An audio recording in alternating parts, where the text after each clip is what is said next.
I had gotten a comment concerning my form with the pike push-up. So in regards to the form, I have my elbows flared out, and I'm kind of having my head go straight down rather than kind of going down and forwards a bit, which would create kind of this tripod or triangular shape when my head is down. So with the variation that I'm doing here, you can kind of call it like a wide stance or a wide grip pike push-up. With my elbows flared out and my head kind of going more straight down, this will target more of my lateral delt, aka just the side of your shoulder, which is kind of just, it's just going to increase the general roundness of the shoulder. And I would say you definitely want to be careful of this movement. So I'm not doing the pike push-up wrong because I don't know how to do the pike push-up. I'm doing the pike push-up like this to bias certain muscle groups.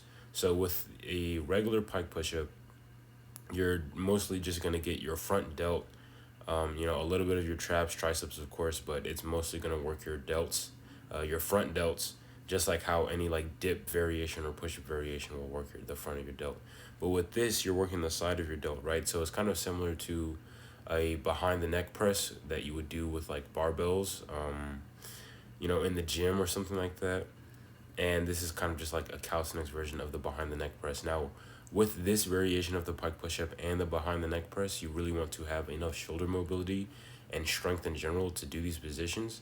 Strength will allow for your shoulder mobility to, withstand this type of range of motion. So I would recommend, if you don't know if you have the mobility, take a broomstick or like some wooden stick or whatever.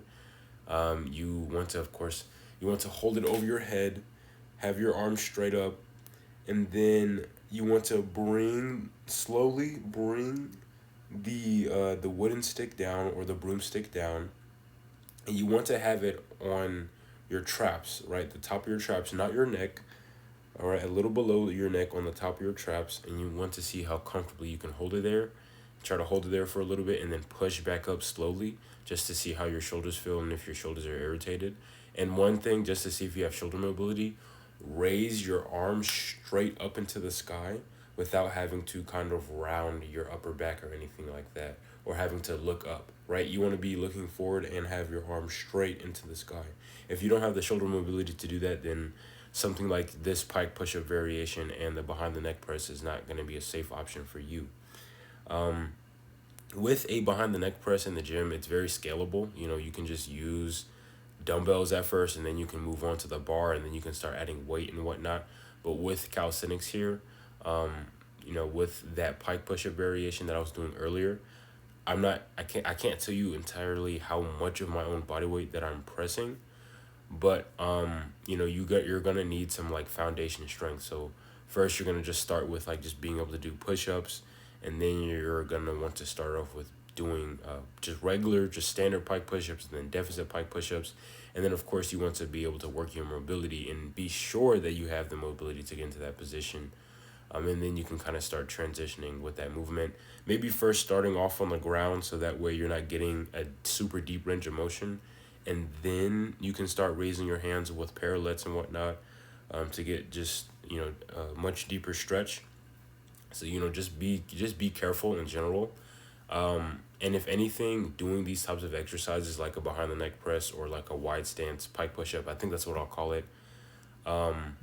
It's going to help your shoulder mobility and your shoulder strength, right? When you get strong in a incredibly disadvantageous position, the muscles are going to, be a lot more safer around the joints, right? So if you're, like how I'm doing this deficit push up here, right? It's getting a crazy stretch on my shoulders and my pecs.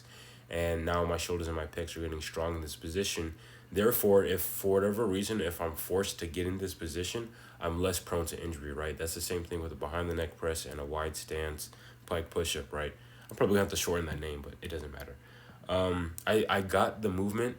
I first saw it on a Tao Physique video when he was kind of discussing different movements for the shoulder with calisthenics. If you do want to get your lateral delts, there is something called the Y raise, but that's with gymnastic rings. You can really only do that with gymnastic rings. So if you kind of like, aren't really trying to use much of equipment or whatever, you can try and do like the wide pike push up, right? And you just want to, again, be careful, make sure that you can do them safely. There's another variation that you can do is like kind of like diamond pike push-up. You literally just bring your hands close together like how you would in a diamond push-up and just do them piked, right? That requires a great amount of tricep strength and shoulder strength. And another thing too is that you can just kind of adjust how like close you want your hands to be depending on how hard or how difficult you want it. So yeah, that's a nice little neat variation. I've done those before on the channel.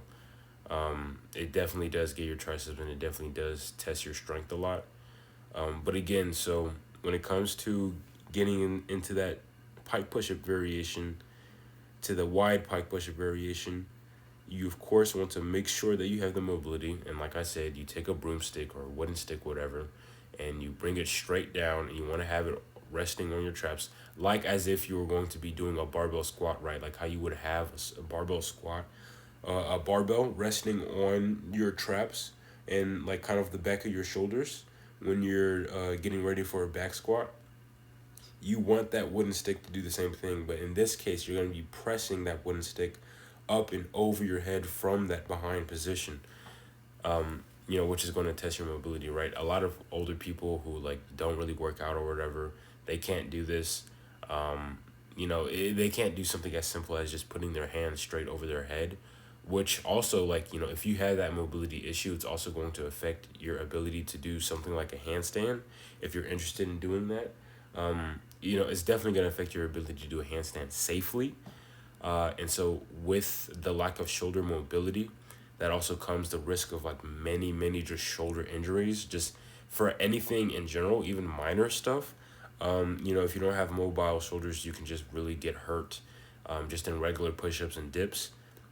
And one thing to take note of too is that you really have to take care of your rotator cuffs. So do stuff like face pulls, do stuff like band pull aparts.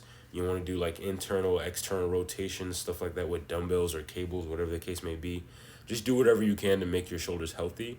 Your shoulders are basically the hips of the upper body, and you want to have nice and mobile hips in order to be able to work your legs for, a lot better.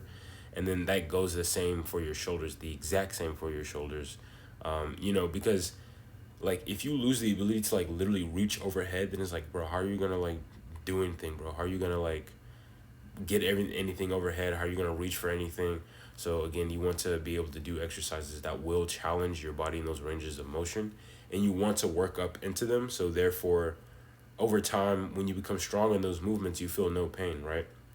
At first, the wide pike push-up was irritating my shoulders, but not enough to injure me. And then I also wasn't going to failure. So again, take it time, take it slow at first, and just get used to these movement patterns. So then you can start really pushing them hard and you can really start seeing some actual growth from these more disadvantageous movements.